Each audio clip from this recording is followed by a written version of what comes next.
Olá, eu me chamo Ana Cláudia do Café com Leitura e hoje é dia de nós conversarmos sobre o quarto conto nesse diário de bordo, nessa playlist que eu tanto tenho tido prazer em realizar com vocês, num bate-papo muito gostoso ao longo da semana sobre o livro Vozes do Joelma, Os Gritos que Não Foram Ouvidos, publicado no ano passado pela Faro Editorial. Hoje nós falaremos sobre o quarto e último conto e vocês estão curiosos? Eu convido vocês a conferirem comigo.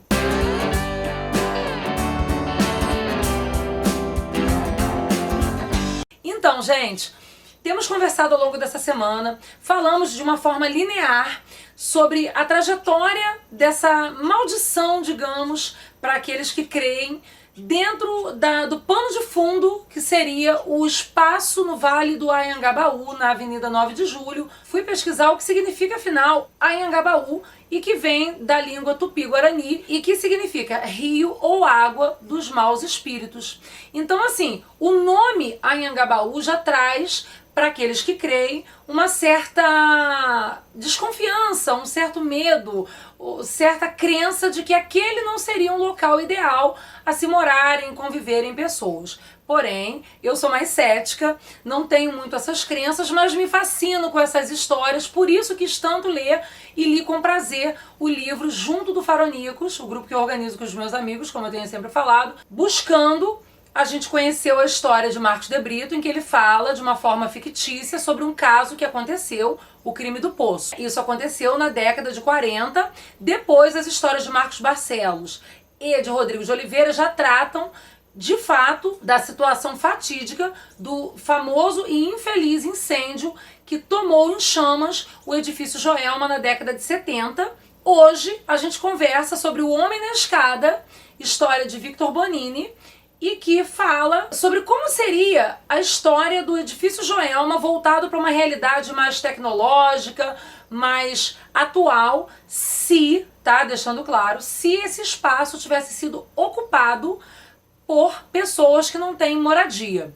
Aqui, Victor Bonini, com a história O Homem na Escada, ele conta de uma forma bem longa, mas de uma forma bem atual, como eu disse, da história de uma senhora chamada Solange. Numa certa noite, ela estaria observando uma menina chamada Dani, brincando com uma roupinha de Emília, e ela se emociona vendo aquela menina, se cativa por aquela menina. A sua filha Eugênia estaria grávida. Até então ela não sabia que aquela criança, a Dani, seria fruto de um relacionamento desse rapaz com uma outra pessoa chamada Laís. E aí, essa senhora, tocada pela situação, ela se depara com abrir a porta para esse rapaz, um rapaz de uma índole ruim, e que seria o braço direito, e talvez o esquerdo também, de um homem chamado Dinei, e que seria o chefe, o líder daquela ocupação. Dinei seria o homem respeitado por aquela comunidade, e que uma comunidade que estaria protegida por ele, porque ele seria aquele provedor, como a gente vê em muitas situações em comunidades carentes nos dias atuais,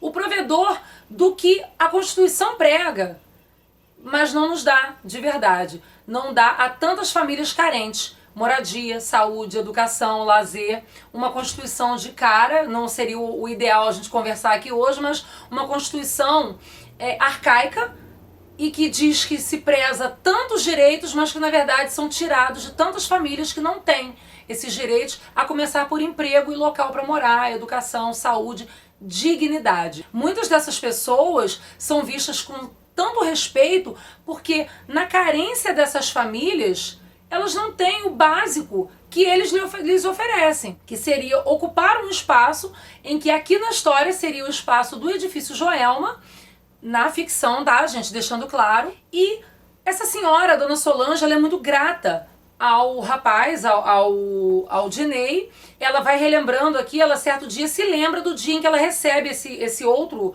o braço direito do Dinei, para chegar à sua casa, e ela via nele uma forma de sua filha ter uma família.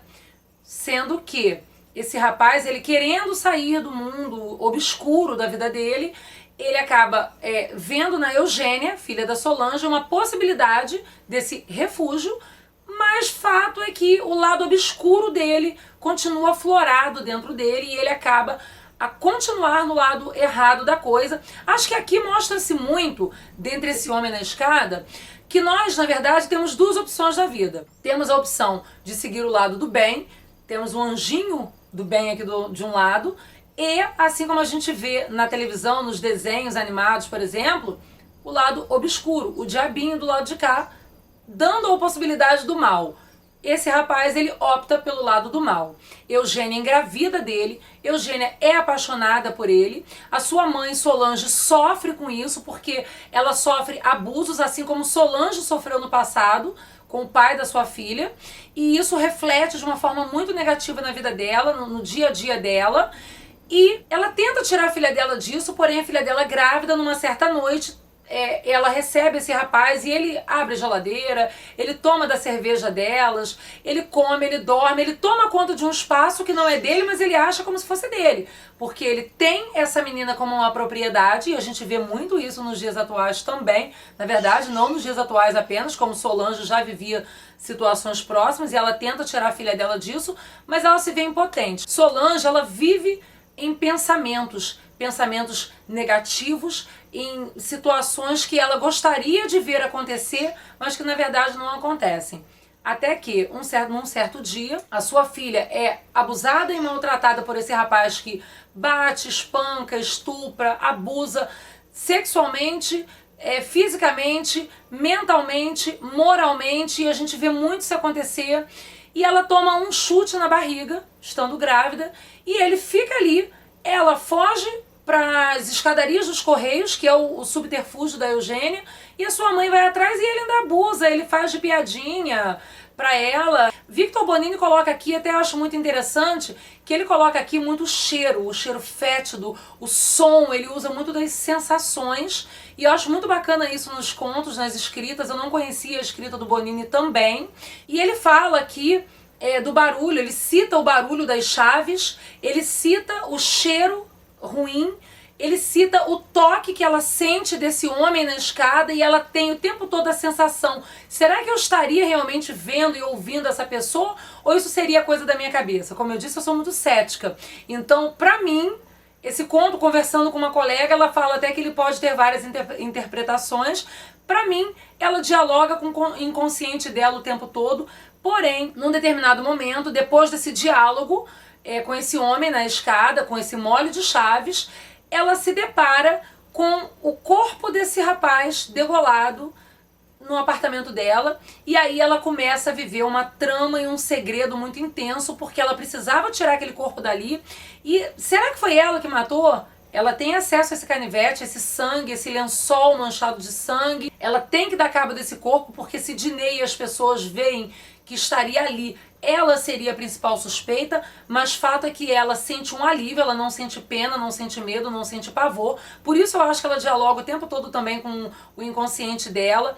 Ela é apaixonada nessa menina, na Dani, mas, como eu estava dizendo, na minha concepção, essas chaves seriam como opções de entradas para ela, pro lado do bem, pro lado do mal, pro lado do anjinho ou pro lado do demônio. Ela é cobrada num determinado momento, ela esconde esse corpo, ela joga esse corpo naquele espaço onde seria o elevador, onde tudo acontece, né, gente? Que lugar tenebroso seria esse? E ela tem que estar dando o tempo todo cabo daquele cheiro, como eu disse, Bonini trata o tempo todo das sensações, dos pensamentos, do toque, do cheiro, e ela joga alguns produtos químicos ali para burlar aquele cheiro, mas não consegue. E ela dialoga o tempo todo com esses momentos em que ela tem horas que tem vontade de chegar ao Diney, mas há o medo, há o respeito por ele, como a gente vê nas comunidades carentes, realmente isso acontecendo. Ela acaba tendo que aguentar esse sofrimento de uma certa maneira calada, ela sente vontades de não ter acesso mais a Laís, que é a mãe da Dani.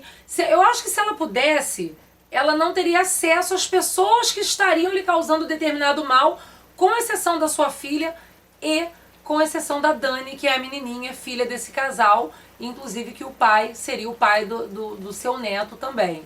Fato é que a história é muito bem narrada, muito bem delineada, trata de assuntos seríssimos que a gente vive no dia a dia, como eu disse, assuntos que são ligados a vantagens e desvantagens do nosso ser no dia a dia diante da sociedade, de anseios e dessas possibilidades que a gente tem de estar escolhendo, de ter o livre-arbítrio de ir para o lado do bem ou ir para o lado do mal.